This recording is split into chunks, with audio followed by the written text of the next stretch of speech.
नमस्कार, अखबार रिपोर्टर के इस अंक में आपका स्वागत है। डोनाल्ड ट्रंप एक दिन ये बात कहते हैं कि हमने भारत को चीन और रूस के खेमे में भेज दिया है। फिर अगले सुबह उन्होंने फिर अपने बयान को बदलते हैं और ये कहते हैं कि मोदी मेरे बहुत अच्छे दोस्त हैं। और उसके बाद प्रधानमंत्री मोदी का जवाब आता है कि अमेरिका हमारा एक स्ट्रेटेजिक पार्टनर है। अब इस पर पूरी दुनिया का मीडिया एक तरह से इस दोनों स्टेटमेंट्स के समीक्षा कर रही है और हम भी एक तरह से उसी तरह की कोशिश कर रहे हैं। आज हम इसी पर चर्चा करेंगे कि क्या अमेरिका और भारत का संबंध खत्म हो गया है या ठहराव की स्थिति में है या इसमें और भी सुधार होने की गुंजाइश है। बात शुरू करें इससे पहले आपसे हमारी गुजारिश है कि आप हमारे चैनल को थोड़ा सब्सक्राइब कर दीजिए, लाइक करिए और जो भी राय हो कमेंट में ज़रूर दीजिएगा। देखिए, एक दिन ट्वीट आता है कि प्रधानमंत्री मोदी को लेकर कि मतलब भारत को लेकर डोनाल्ड ट्रंप का, कि वो कहते हैं कि हम भारत को चीन और रूस के खेमे में भेज दिया है। यानी एक तरह से उन्होंने अपनी गलती को माना है और उनकी ये भूल को उन्हें नहीं, ये एक तरह से उनके स्टेटमेंट से लगता है कि उनकी जो पॉलिसी है उसकी गलती की वजह से ही ऐसा हुआ है। लेकिन अगले सुबह में फिर से उनका स्टेटमेंट्स आता है, अगले दिन फिर से आता है कि मोदी मेरे बहुत अच्छे दोस्त हैं और हम लोग के बीच में सब कुछ ठीक है।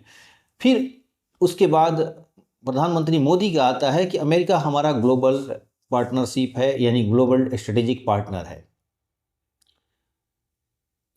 अब यहाँ पर जो दुनिया भर के समीक्षक हैं, जो इंटरनेशनल रिलेशंस के जानकार हैं, वो ट्वीट पर अपने अपने प्रतिक्रिया दे रहे हैं। उन्होंने कहा, उनको कुछ लोगों का कहना ये है कि डोनाल्ड ट्रंप को अपनी बातों के रियलाइज हो गया है, इसीलिए मोदी जी ने उस पर भी समर्थन दिया है उनकी बातों का कि आप हमें दोस्त समझते हैं तो हम भी अमेरिका के दोस्त हैं।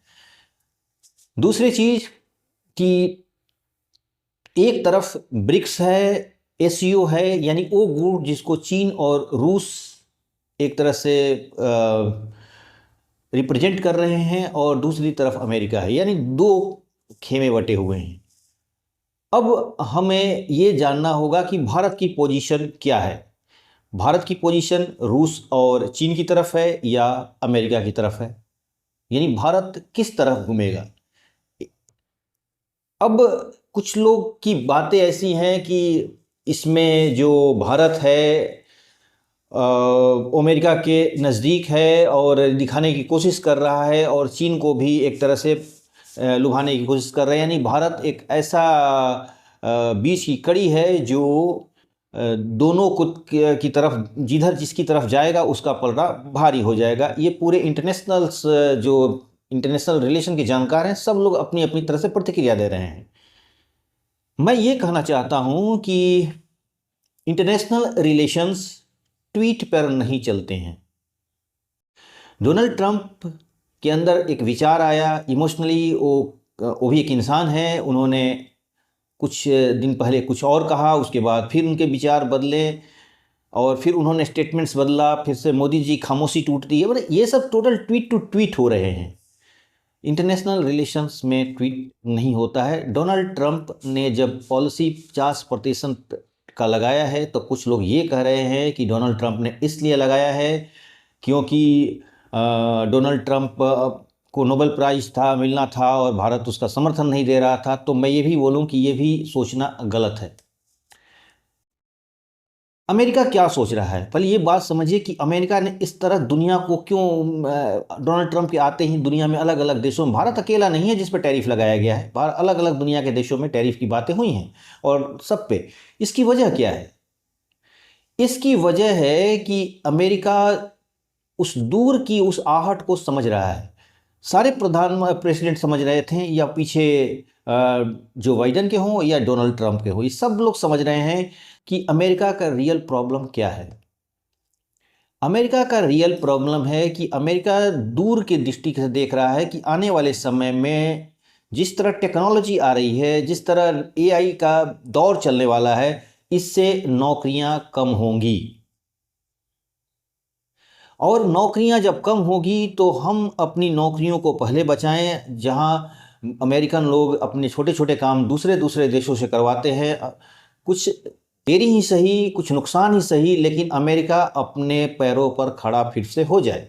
यानी अमेरिका में जो आराम तलबी मची हुई है कि हम छोटे काम नहीं करेंगे, हम ये करेंगे वो करेंगे, हम बड़े बड़े काम ही करेंगे, सिर्फ इस माइंडसेट को चेंज करने की अमेरिका में एक छटपटाहट है, जिसके लिए अमेरिका में एक नीतिकार जो हैं ये कोशिश कर रहे हैं। पिछली सरकारें भी इसके लिए परेशान थी, इसमें से कोई दो राय नहीं है, लेकिन उनमें वो डिसीजन लेने की साहस नहीं थी। डोनाल्ड ट्रंप ने वो साहस दिखाया है।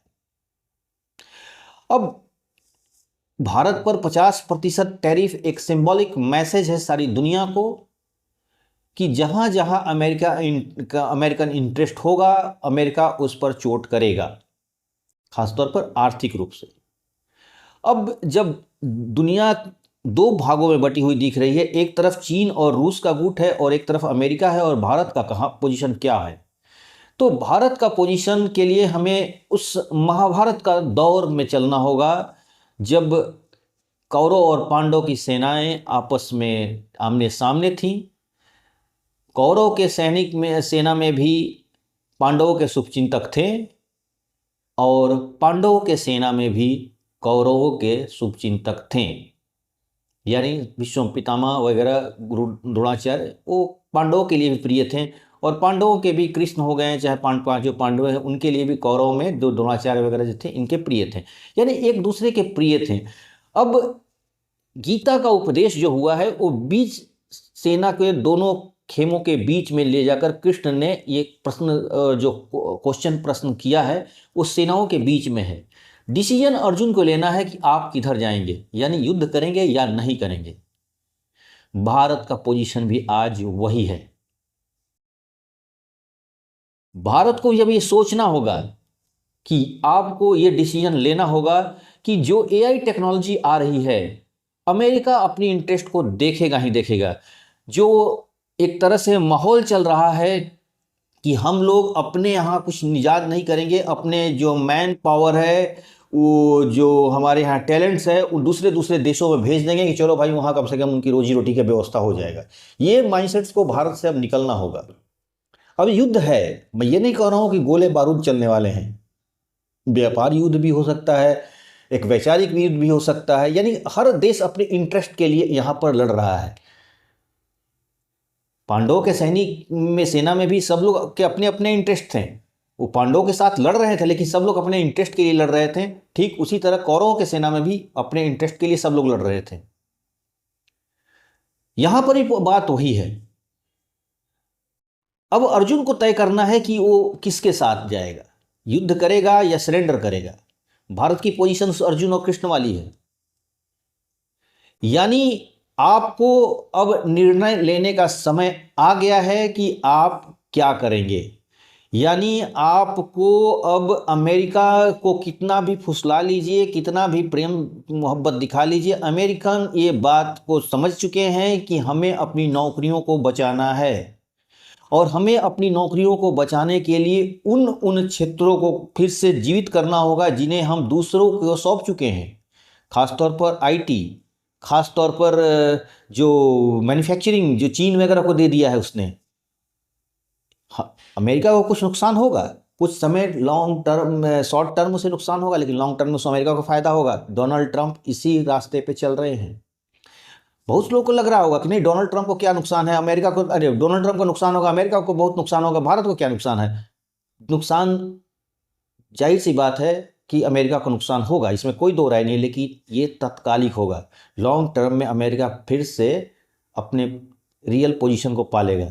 यानी अमेरिका अपनी नौकरियों को बचाने के लिए आने वाले जो टेक्निकल चेंज आने वाले एआई के द्वारा, तो इसमें बहुत सारी नौकरियां अब एक तरह से खत्म होगी। अमेरिका उससे चिंतित है, क्योंकि अमेरिका 20-25 साल हमेशा आगे देखता है, और वो 20-25 साल की तैयारी करने के लिए अभी ये शुरुआत कर रहा होगा। भारत को भी अब सुनना होगा कि अपने टैलेंट को हम दूसरे दूसरे देशों को सौंप कर हम अपना भला नहीं कर रहे हैं।